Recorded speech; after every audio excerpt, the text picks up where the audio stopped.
5 seconds.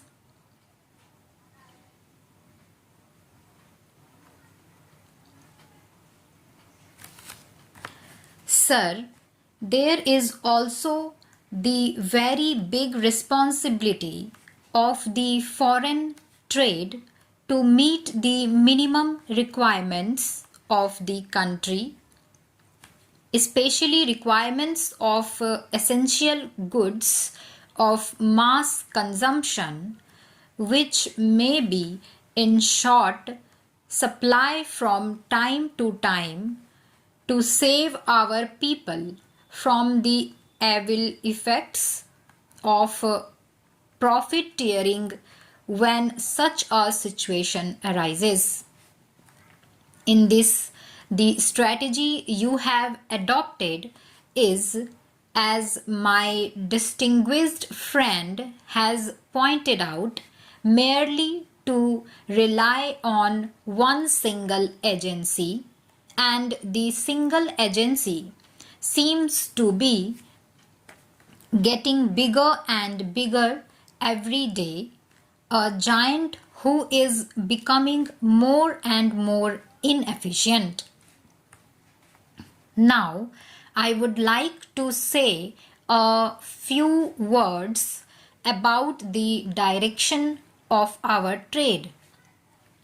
In times to come, in the foreseeable future, about Russia, USA, EEC countries, and Japan will continue to be our major partners in foreign trade.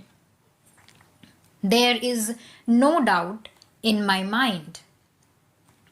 But surely we should aim at our neighboring countries. I would, in this connection, draw the attention of the Commerce Minister to the fact that our trade with every single neighboring country in South Asia has declined. This is a sad commentary. It is a bad state of affairs. It is not a good augury of the future we envisage for this June. I would like the Commerce Minister to plan steadily in a manner so that we do not compete against Bangladesh or any of our immediate neighboring countries such as Sri Lanka. Together, we should develop a strategy of going along with them. We should build up such capacities so that there is more exchange of goods between our country and our neighboring countries. Export subsidy has been mentioned. I find that in a few years' time, from a paltry sum of rupees 35 crores, the subsidy has come to over 600 crores. How long shall our foreign trade need this crutch? This is a question which has to be put seriously and answered seriously. Any type of trade which cannot stand on its own without subsidy even for 5 years or 10 years should be taken off the list. It should not be in our export list at all. It should be discarded. There are fresh postures which we can explore. The export quota, I hope the minister knows is transferable and it is being transferred from one party to the other. We have had the exports zones of Kandala and Santa Cruz. After 30 years, their total export turnover is of the order of rupees 150 to rupees 200 crores. I think this is a disgrace. I think this whole experiment needs to be reviewed. The minister announced a special relief for 100% export oriented industries as a New Year gift at the end of this year. I think it was a gift only for the monopolists and for the multinationals. I think its impact on our indigenous trade should be looked into. Mr. Vice Chairman, sir, I would like to mention something about our joint ventures.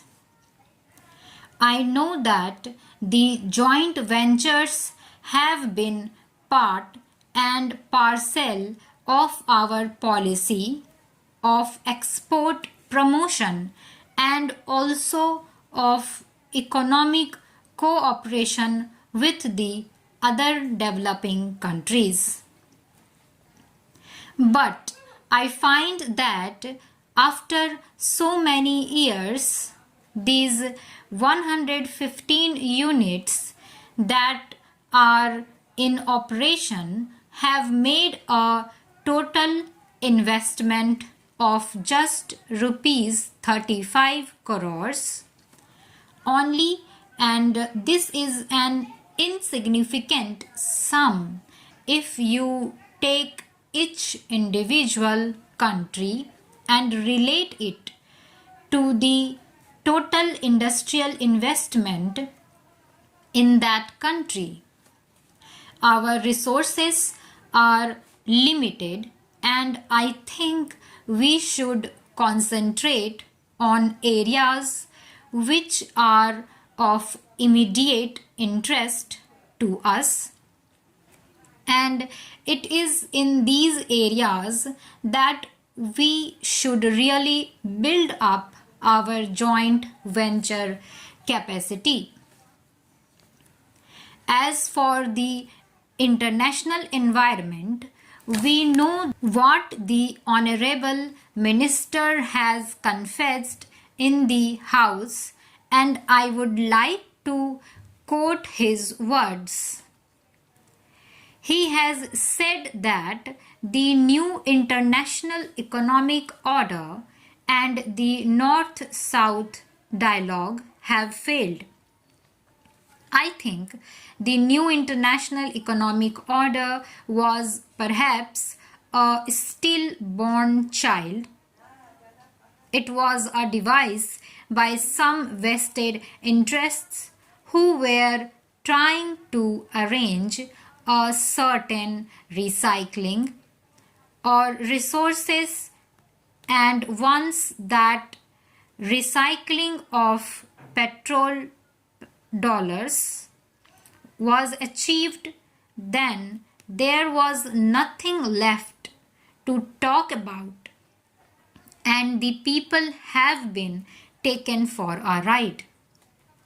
The UN has failed to evolve a strategy for development in this decade. The technical cooperation among the developing countries has failed to take off. The UNCTAD and the escape are today the responsibility of the Ministry of Commerce, and they have given birth to a plethora of committees and subcommittees and working groups and expert committees and what not. I wonder what contribution that have made to the promotion of our trade. Sir, I feel that the Ministry of Commerce should not waste its time in dealing with these organizations. Otherwise, it shall be too late to correct the imbalance in our trade, which is becoming bad to worse. Stop.